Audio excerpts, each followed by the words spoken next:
Hello साथियों, कैसे हैं आप सभी। स्वागत है आप सभी का हमारे YouTube चैनल कॉन्सेप्ट क्लासेस पर। चलिए स्टार्ट करते हैं आज का हमारा टॉपिक। और जो आज का हमारा टॉपिक है वो है भारत बना है यूएनएससी का अध्यक्ष और अमेरिका क्यों नहीं देना चाहता भारत को वीटो। तो यूएनएससी क्या है, वीटो क्या है और क्यों अमेरिका भारत को वीटो देना नहीं चाहता है, ये सारी बातें जानेंगे आज इस वीडियो में। तो चलिए स्टार्ट करते हैं अपनी वीडियो का ये टॉपिक। तो सबसे पहले जान लेते हैं, ये जो बिल्डिंग आप देख रहे हैं ये यूएनओ की बिल्डिंग है, यूनाइटेड नेशन ऑर्गेनाइजेशन। अब ये जो यूएनओ है ये है क्या, क्यों इसे बनाया गया। तो ये एक अंतरराष्ट्रीय संस्था है, इंटरनेशनल ऑर्गेनाइजेशन है, जो कि पूरे विश्व में ये तय करती है कि शांति बनी रहे। और ये जो पिछला द्वितीय विश्व युद्ध हुआ था, ऐसा वर्ल्ड वार आगे कभी ना हो।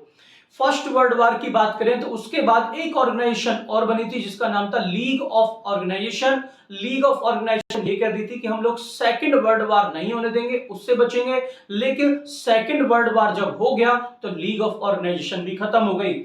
उसके बाद ये जो बनी संस्था ये बनी यूएनओ, यूनाइटेड नेशन ऑर्गेनाइजेशन, संयुक्त राष्ट्र इसे कहते हैं। संयुक्त राष्ट्र की जो स्थापना हुई 1945 में हुई और ये विश्व के ऐसे देशों को मिला के बनाई गई संस्था थी जो कि अपने आप में पावरफुल थे, या कह सकते हैं वर्ल्ड को लीड करते हैं।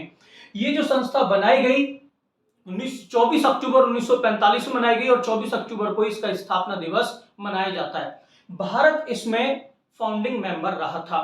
तो इसी के जो 6 अंग होते हैं उनमें से ही एक होता है यूएनएससी। आइए जानते हैं इसके बारे में। इसके 6 पार्ट होते हैं, 6 पार्ट ABCDEF तक मैंने यहां पे रख दिया है।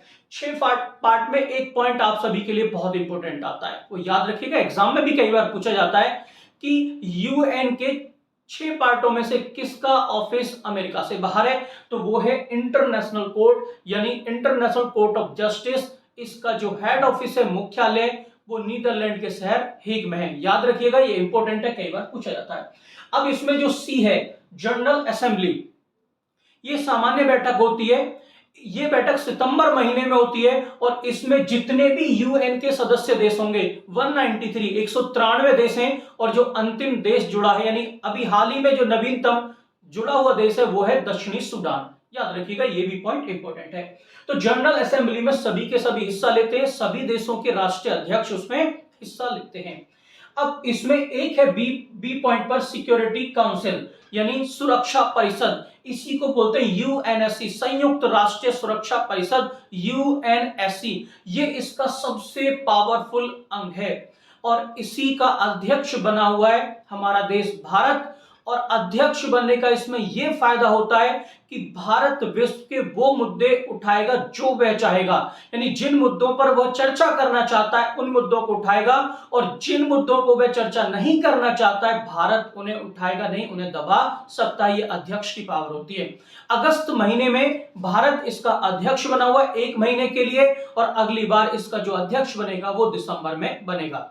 भारत इसका जो सदस्य वो टेम्परेरी मेंबर है और भारत 2 साल के लिए इसका सदस्य बना है, यानी कह सकते हैं जो टेम्परेरी मेंबर होते हैं वो 2 साल के लिए अध्यक्ष बनते हैं यूएनएससी के। तो यूएनएससी की पावर आप समझ गए होंगे कि क्या है यूएनएससी की पावर। और भारत इसी यूएनएससी में परमानेंट मेंबर बनना चाहता है और परमानेंट मेंबर बनने पर भारत के पास आ जाएगी वीटो पावर।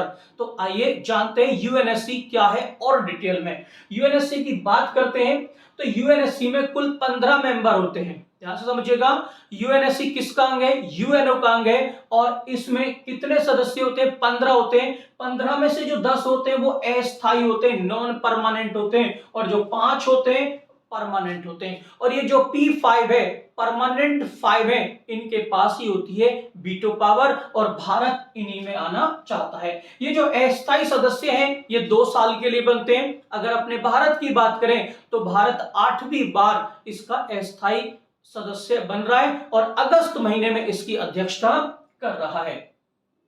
अब आगे बात करते हैं यूएनएससी के। यूएनएससी में जो परमानेंट मेंबर हैं वो हैं चाइना, फ्रांस, रसिया, यूनाइटेड किंगडम और यूनाइटेड स्टेट्स। ये 5 मेंबर हैं जो कि बने रहते हैं, इनका स्टेटस बदलता नहीं है। लेकिन जो नॉन परमानेंट मेंबर हैं अभी ये है, अगली बार हो सकता है कोई और हो। यानी नॉन परमानेंट मेंबर्स का जो स्टेटस है यानी वो बदलते रहते हैं, लेकिन जो परमानेंट मेंबर हैं वो बदलते नहीं है। नॉन परमानेंट का जो कार्यकाल होता है वो कितने वर्ष होता है? 2 वर्ष होता है। और भारत चाह रहा है कि वह इन परमानेंट मेंबर्स में ही शामिल हो जाए, यानी परमानेंट मेंबर्स हैं इनका विस्तार हो जाए, यानी यूएनएससी का विस्तार हो जाए। भारत इसी की दुहाई देता है और भारत इसमें शामिल होना चाहता है। शामिल होकर वह चाहता है कि वीटो पावर उसे मिल जाए। वीटो पावर का क्या महत्व है उसके बारे में भी हम आपको बताएंगे। तो ये 5 जो मेंबर हैं जो कि परमानेंट 5 हैं, Britain, China, France, Russia, US, ये बदलते नहीं है, लेकिन बाकी के बदलते रहते हैं। यानी पिछली बार कोई और थे, इस बार कोई और है, या इस बार कोई और है, उससे पहले कोई और रहे थे। यानी यूएनएससी में अगर परमानेंट मेंबर बन जाते हैं तो ये मान लीजिए कि वर्ल्ड की जो जो यानी पूरे विश्व की जो महाशक्ति हैं उनमें आप शामिल हो जाते हैं। और कोई भी देश अगर नियमों का उल्लंघन करता है तो ये जो परमानेंट मेंबर्स हैं उसके खिलाफ कार्रवाई कर देते हैं। कोई भी डिसीजन लेने के लिए परमानेंट जो मेंबर्स हैं उनके बारे में बता रहा हूं आपको। किसी भी देश के खिलाफ अगर कोई कार्रवाई करनी है तो ये जो 15 के 15 हैं, ध्यान से समझिएगा, एक एक पॉइंट क्लियर हो जाएगा। ये जो 15 के 15 हैं इनमें से 9 की सहमति होनी बहुत जरूरी है। यानी 10 तो हो गए नॉन परमानेंट, 5 हो गए परमानेंट। इन 15 में से 9 की सहमति होनी जरूरी है। अगर 9 की सहमति बन गई तो किसी भी देश के खिलाफ वो कार्रवाई कर सकते हैं। अब किसी भी देश के खिलाफ कार्रवाई करने में ये अपनी सेना उतारते हैं और उस सेना का नाम दिया जाता है peace keeping army. Peace keeping army या पीस कीपिंग सैनिक भी उसे हम लोग बोल देते हैं। यानी शांति बनाए रखने के लिए ये लोग यानी जितने भी ये देश हैं सेना उतार देते हैं। और मुख्यतः जो सेना होती है जो इसके परमानेंट मेंबर्स हैं उनकी रहती है। नॉन परमानेंट मेंबर्स में जो शक्तिशाली देश हैं वो भी अपनी सेना उतार सकते हैं। इसी के डर से कोई भी देश पूरे विश्व में युद्ध या फिर परमाणु हथियार या फिर अन्य चीजों के प्रयोग के लिए मना करता है या कहता है कि हम नहीं कर सकते। अगर करते हैं तो इन जो भी यूएनएससी के सदस्य हैं इनका भारी विरोध झेलना पड़ेगा। और इसके बाद इसके जो 193 मेंबर्स हैं उसके द्वारा प्रतिबंध लगाए जा सकते हैं। जैसा कि आपको पता होगा अमेरिका ने कई बार ईरान पर भी प्रतिबंध इसी चीज को देखते हुए लगाए हैं। अब आपको मैं बताता हूं 9 मेंबर्स की यहां पे आवश्यकता होती है, लेकिन P5 मेंबर्स में से यानी परमानेंट जो 5 हैं उनमें से अगर एक भी राजी नहीं है, वो कहता है कि नहीं इस मामले पे चर्चा नहीं होगी, तो वो उस मामले पे चर्चा नहीं होगी, वो मामला निरस्त हो जाता है। और इसी को कहते हैं वीटो पावर। यानी ये जो 5 मेंबर हैं इनमें से 5 के राजी होना बहुत जरूरी है। 14 एक तरफ हो जाए, 15 में से 14 एक तरफ हो जाए। अगर एक मेंबर भी अगर बचा है और वो कहते नहीं इस मुद्दे पे बात नहीं होगी, मैं इसमें सहमत नहीं हूं, तो ये मान लीजिए पूरा का पूरा मामला निरस्त हो जाता है, यानी कैंसिल हो जाता है। उस मामले पे बात नहीं होती। और इसी मामले को क्या कहते हैं? यूज ऑफ वीटो, यानी इसी का कहते हैं वीटो पावर का यूज करना। और इसी वीटो पावर को चाहता है भारत लेना। तो आइए वीटो का मैंने आपको यूज बताया, अब कुछ एग्जांपल्स बताता हूं दुनिया में कहां-कहां वीटो पावर का यूज हुआ। बड़ी आसानी से आप एग्जांपल से समझ जाएंगे। अब आगे बात करते हैं। आपने इजराइल का नाम सुना होगा। फिलिस्तीन इजराइल ये झगड़ा चलता रहता है, अरब देशों के बीच और इजराइल के बीच भी झगड़ा चलता रहता है। तो इजराइल पर यूएनएससी के अंदर 15 से अधिक बार केस यानी मामला लाया जा चुका है, लेकिन उसके समर्थक देश अमेरिका वीटो पावर का यूज करके हर बार उसे बचा देता है, यानी उस पर कोई भी कार्रवाई नहीं होती है। तो यानी ये पावर है किसकी? वीटो की। यानी ये पावर है यूएनएससी के अंदर परमानेंट मेंबर बनने की। ठीक है, एक और उदाहरण आपको देते हैं। आप देखिए यहां पर 370 भारत ने हटाई और 1971 में भारत ने पाकिस्तान पर आक्रमण करके बांग्लादेश का निर्माण कराया, बांग्लादेश नया देश, एक बांग्लादेश गठन किया। तो उसमें पाकिस्तान कहां पे पहुंचा? यूएनएससी। दोनों ही केस में पाकिस्तान कहां पहुंचा? यूएनएससी पहुंचा। और यूएनएससी यानी यूएन में भारत के खिलाफ मुकदमा दायर किया, यानी मामला उठाना चाहा और इन्हीं के बहाने भारत पर प्रतिबंध यानी कार्रवाई करने की मांग की। लेकिन भारत के जो परम मित्र हैं रूस ने अपनी वीटो का यूज किया और यूज करके उसी मामले को ठंडे बस्ते में डाल दिया, यानी भारत पर कोई भी कार्रवाई नहीं हो सकी। और भी उदाहरण आपको लेके बताते हैं इसमें, और उदाहरण देते हैं। ये तो सब आप जानते होंगे। भारत में जो 26/11 का हमला हुआ था, उस हमले में 166 लगभग लोग मरे थे। उसमें ये जो हाफिज सईद है पाकिस्तान के हैं, भारत की तरफ से ये टेररिस्ट घोषित कर दिए गए। यानी पूरे सबूत दिए भारत ने कि हाफिज सईद ने क्या किया, भारत में हमला किया और आतंक फैलाया है, और इसके बदले इसके संगठन को, यानी जो संगठन ये चलाते हैं, और इनको अंतरराष्ट्रीय आतंकवादी घोषित कर दिया जाए, और पाकिस्तान इन्हें शरण देता है तो पाकिस्तान को भी उसके खिलाफ कार्रवाई की जाए। लेकिन जैसे यूएनएससी में यानी यूएन में मामला गया, पाकिस्तान के दोस्त चीन ने वीटो पावर का यूज किया, और वीटो पावर का यूज करके इस मामले को ठंडे बस्ते में डाल दिया। यानी ये जो हाफिज सईद है, इसका संगठन तो मान लिया गैर कानूनी है, नियमों के खिलाफ है, लेकिन हाफिज सईद अंतरराष्ट्रीय आतंकवादी घोषित नहीं हो पाए। तो ये यूज है कि क्राइम भी किया, सब कुछ किया, सबूत भी है, लेकिन वीटो पावर का यूज करके पाकिस्तान को भी बचा दिया और हाफिज सईद को भी बचा दिया। किसने? चीन ने। तो वीटो पावर का यूज आप अच्छे से समझ गए होंगे, इसीलिए भारत वीटो पावर मांग करता और परमानेंट मेंबर की मांग करता है। आइए चलते हैं आगे, बताते हैं आपको। ऐसा ही नहीं कि भारत ही केवल परमानेंट मेंबर होने की मांग करता है, यानी जो यूएनएससी का विस्तार करने की मांग जो करता है, केवल भारत ही नहीं है, और भी देश हैं वो चाहते हैं कि हम भी यूएनएससी के परमानेंट सदस्य बन जाएं। उनमें एक है ग्रुप 4, याद रखिएगा ग्रुप 4 आपसे कई बार पूछा जाता है, ग्रुप 4 में कितने सदस्य शामिल हैं, ये कई बार एग्जाम्स में पूछा गया है, चाहे वो यूपीएससी हो, चाहे स्टेट पीसीएस हो, चाहे एसएससी, रेलवे, कोई भी एग्जाम हो, अधिकतर ये पूछ लिया जाता है। तो ध्यान रखिएगा, ग्रुप 4 वो 4 देशों का ग्रुप है जो कि चाहते हैं कि यूएनएससी का विस्तार हो जाए। पहला है इंडिया, दूसरा जर्मनी, तीसरा ब्राजील और चौथा है जापान। ये चारों चाहते हैं कि हमें भी परमानेंट मेंबर बनाया जाए। लेकिन अब एक ग्रुप और बना है, UFC, uniting for consensus. Uniting for consensus जो ग्रुप है, उसमें Pakistan, Italy, Argentina, south Korea ये शामिल हैं। अब इनकी बात बताते हैं, ये क्या कहते हैं, ये कहते हैं कि ये जो यूएनएससी है वो 5 के 5 परमानेंट मेंबर हैं, उसका विस्तार ना किया जाए, यानी इन चारों में से किसी को भी परमानेंट मेंबर ना बनाया जाए, ये दुहाई देते हैं। अब ये ऐसा क्यों कहते हैं? आप जानते हैं, पाकिस्तान अच्छे से जानता है, अगर भारत परमानेंट मेंबर बन गया तो पाकिस्तान का तो शायद नामो निशान न रहे, यानी हर कदम पर पाकिस्तान को परेशानियां झेलनी पड़ेंगी। जो वो आतंक फैलाता है, उस आतंक का निपटारा भारत बड़ी आसानी से कर देगा और उसे ले आएगा घुटनों पर। पाकिस्तान ये अच्छे से जानता है, इसीलिए पाकिस्तान इंडिया का विरोध करने के लिए इस ग्रुप में शामिल हो गया। अब बात करते हैं इटली की अंतरराष्ट्रीय, अगर बात करें अंतरराष्ट्रीय बाजार में या अंतरराष्ट्रीय बरादरी में, इटली की कोई औकात नहीं, इटली को कोई नहीं पूछता। क्यों, ऐसा क्यों?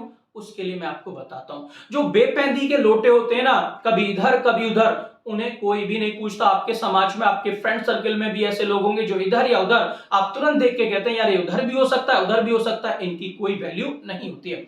ऐसा ही हाल है इटली का क्यों? जब सेकंड वर्ल्ड वॉर हो रहा था, द्वितीय विश्व युद्ध हो रहा था, तो उस समय इटली उन देशों के साथ था जो उसमें हार गए थे। लेकिन जब उसे लगा कि वो ग्रुप हार रहा है, वो देश हार रहे हैं, तो पलट के किसके साथ हो गया? जो देश जीत रहे हैं उनके साथ हो गया। यानी इटली कौन निकला? दल बदलू निकला। इसीलिए इटली की कोई भी इज्जत नहीं है अंतरराष्ट्रीय बरादरी में। अब बात करते हैं अर्जेंटीना की। अर्जेंटीना क्यों चाहता है कि विस्तार ना हो? अर्जेंटीना का पड़ोसी है ब्राजील, आप समझ गए होंगे। अर्जेंटीना का पड़ोसी है ब्राजील, पड़ोसी दोनों देश हैं। तो पड़ोसी का मतलब जानते हैं कि पड़ोसी बिल्कुल सुखी ना रह जाए, ये हर पड़ोसी की कहानी है। चाहे वो आपस में आम लोग हों, चाहे बड़े लोग हों, चाहे अंतरराष्ट्रीय स्तर पर देश हों। ब्राजील का जो पड़ोसी है वो अर्जेंटीना है, और इन दोनों में बनती नहीं है, इसलिए अर्जेंटीना चाहता है कि ब्राजील उसमें शामिल ना हो। इसीलिए ये डिफेंड करता है कि इसका विस्तार नहीं होना चाहिए। जापान और साउथ कोरिया के बारे में आप जानते हैं, दोनों की दुश्मनी है। जापान ने साउथ कोरिया पर सालों राज किया है, लेकिन अब हाल ही में अमेरिका ने जापान और साउथ कोरिया को आपस में मित्र देश बना दिया, लेकिन फिर भी इन दोनों में दुश्मनी रहती है। साउथ कोरिया कभी नहीं चाहता कि जापान इसका सदस्य बने। लेकिन इन सब के बीच में जो भारत है, वो ये कहता है किसी को बनाओ या मत बनाओ, लेकिन मेरी दावेदारी, मेरी एलिजिबिलिटी सबसे ज्यादा है। अब जब भारत कह रहा है मेरी एलिजिबिलिटी सबसे ज्यादा है, तो वो क्या है ये देखते हैं। जो भारत की एलिजिबिलिटी है, भारत अपनी दुहाई देता है, कहता है भारत दावेदारी, रिप्रेजेंट करता है कि लार्जेस्ट डेमोक्रेसी यानी विश्व में सबसे बड़ी जो डेमोक्रेसी है, लोकतांत्रिक सिस्टम है, वो कौन सा है? हमारे भारत का है। तो पहला मजबूत दावा ये हो गया। दूसरा, हाईएस्ट पॉपुलेशन, भारत के जो प्रतिनिधि रिप्रेजेंटेटिव हैं, जो राष्ट्रीय अध्यक्ष, वो कहते हैं हमारे युवा बिल्कुल मेहनत पे लगे हुए हैं और दिन रात मेहनत पे लगे हुए हैं, लगातार पॉपुलेशन बढ़ाते जा रहे हैं और पूरे विश्व में पॉपुलेशन हमारी ज्यादा है। अब के नहीं, चाइना ज्यादा है। 2011 से तो गणना नहीं हुई है, अगर गणना हो जाए तो चाइना से ऊपर ही निकलेंगे भारत में। तो हमारे युवा दिन रात मेहनत भी कर रहे हैं, हमारी हाईएस्ट पॉपुलेशन है, तो यूएनएससी में हमारा स्थायी रिप्रेजेंटेशन होना चाहिए। अगला, फास्टेस्ट ग्रोइंग इकोनॉमी यानी सबसे उभरती हुई, तेजी से उभरती हुई इकोनॉमी है, अर्थव्यवस्था है भारत, इसीलिए भारत को शामिल करना चाहिए। आगे चलते हैं, पीस कीपिंग सैनिक, मैं अभी बता रहा था। तो भारत ये कहता है पीस कीपिंग आर्मी उतारने के मामले में भी मैं पहले नंबर पे हूं, यानी कुछ भी बात होती है तो मैं यूएन के साथ खड़ा होता हूं और पीस कीपिंग जितने भी देश उतार चुके हैं उनसे दुगनी संख्या में मैं उतार चुका हूं। आगे, यूएन फाउंडिंग मेंबर, मैं यूएन का फाउंडिंग मेंबर हूं, तो इसीलिए मुझे P5 में हिस्सा मिलना ही चाहिए, यानी P5 का विस्तार करके मुझे भी परमानेंट मेंबर बना के मुझे भी वीटो पावर चाहिए। अगला, 8 टाइम्स मेंबर, यानी यह 8 बार यूएनएससी का अस्थायी सदस्य रह चुका है, तो यह कहता है कि मैं इसके लिए दावेदार हूं। अब इन सब बातों को भारत कहता रहता है, क्या यह भी आता है कि भारत के पास कभी मौका था? हाँ, जब 1945 के बाद हम बात करें तो यूएन में स्थायी सदस्यों की बात आ रही थी, तो स्थायी सदस्यों में भारत के पास मौका आया था 1950 में और 1956-57 में भारत के पास मौका आया था। लेकिन भारत के जो प्रधानमंत्री थे उस समय, जवाहरलाल नेहरू थे, उन्होंने इसकी स्थायी सदस्य लेने से मना कर दिया और जब भारत के प्रधानमंत्री ने मना कर दिया तो ये ऑप्शन किसको मिला? चीन को मिला। यानी अब हम कह सकते हैं कि जो नेहरू की गलती थी वो आज भी भुगतनी पड़ रही है, यानी हम ये कह सकते हैं कि जो हमारा अवसर था, हमारी अपॉर्चुनिटी थी, वो किसे दे दी गई? चीन को दे दी गई, यानी चीन को बढ़ाने में हमारा खुद का ही हाथ है।